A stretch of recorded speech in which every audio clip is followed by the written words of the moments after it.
பொதுவாகவே வந்து எங்களுடைய டைமை சேவ் பண்ணுறதுக்கு ஷார்ட்கட் கீயை தெரிஞ்சு வச்சுருக்கோம். ஓகே, அவ்வாறு சேவ் பண்ணுறதுக்கு, அதாவது டைமை சேவ் பண்ணுறதுக்காக வேண்டி ஷார்ட்கட் கீயை யூஸ் பண்ணும்போது இன்னொரு ஒர்க்கை கம்ப்யூட்டரில் செஞ்சு கொள்ளலாம். அது வந்து எங்களோட ஒர்க்கை ஸ்பீட் பண்ணலாம். ஓகே, ஸோ இதுக்கு முக்கியமாக ஒரு 6 ஷார்ட்கட் கீ இந்த எக்ஸாம்பிளில் யூஸ் பண்ண போகிறேன் விண்டோஸில். ஸோ அதில்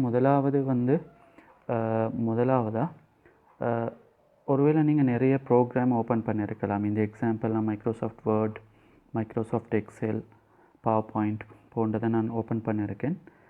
ஸோ நான் என்ன செய்யலாம்னா, வழமையாக நாங்கள் என்ன செய்கிறது, ஒன்றை ஓப்பன் பண்ணி மினிமைஸ் பண்ணிவிட்டு திரும்ப இன்னொன்று ஓப்பன் பண்ணுறோம். இதுக்கு டைம் எடுக்கும், ரைட்? ஸோ இதுக்கு என்ன செய்யலாம்னு சொன்னால் Alt Control Tab. ஸோ அவர் கிளிக் பண்ணும்போது நாங்கள் ஏற்கனவே ஓப்பன் பண்ணியிருக்கக்கூடிய எல்லா ப்ரோக்ராமையும் இதில் காட்டுது. ஸோ எரோக்கியால் தேவையான ப்ரோக்ராமை செலக்ட் பண்ணி என்டர் பண்ணிக்கொள்ளலாம், ரைட்? ஸோ அது முதலாவது shortcut key. Alt Control Tab என்ற கீயை நாங்கள் யூஸ் பண்ணும்போது ஈஸியாக ஒரு ப்ரோக்ராமிலிருந்து இன்னொரு ப்ரோக்ராமுக்கு போகலாம். Alt Control Tab key. சரி, ரைட். அடுத்தது வந்து இதில் யூஸ் பண்ணக்கூடிய ரெண்டாவது ஷார்ட்கட் கீ. நாங்கள் ஒரு ஃபோல்டர் ஓப்பன் பண்ணும்போது அது ஃபோல்டரில் நிறைய ஃபைல்ஸ் இருக்கலாம். அந்த ஃபைல்ஸை ஒருவேளை காப்பி பண்ணுறதுக்காக வேண்டியும் இருக்கலாம், ரைட்? Control A மூலமாக எல்லா ஃபைலையும் செலக்ட் பண்ணி கொள்ளலாம்.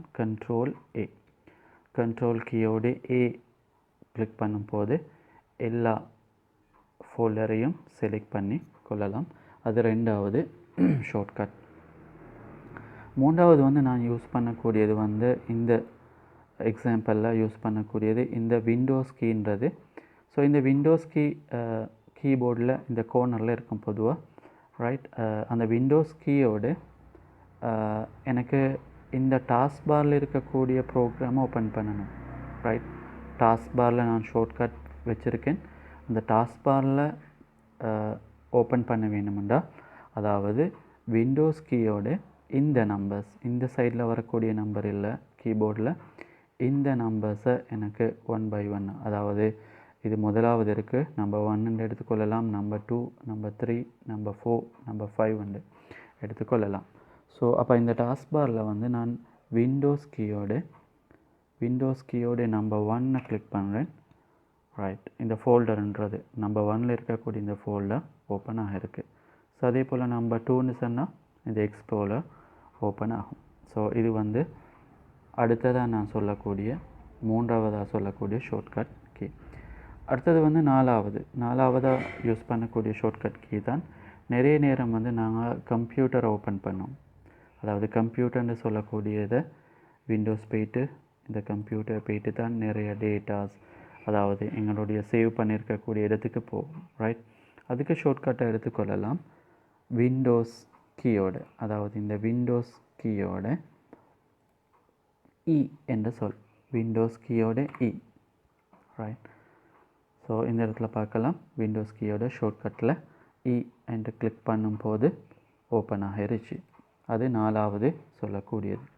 அடுத்தது வந்து இந்த விண்டோஸை பெரிதாக அல்லது சிறிதாக்குறதுக்காக வேண்டி விண்டோஸ் கீயோடு ப்ளஸ் கிளிக் பண்ணும்போது பெருசாகவும் காட்டும், மைனஸ் கீயை கிளிக் பண்ணும்போது அதை சிறுசாக்கி காட்டும். ஸோ இது முக்கியமான சந்தர்ப்பங்களில் எங்களுக்கு ஜூம் பண்ணி பார்க்கக்கூடிய சிச்சுவேஷன்ஸ் வரும்.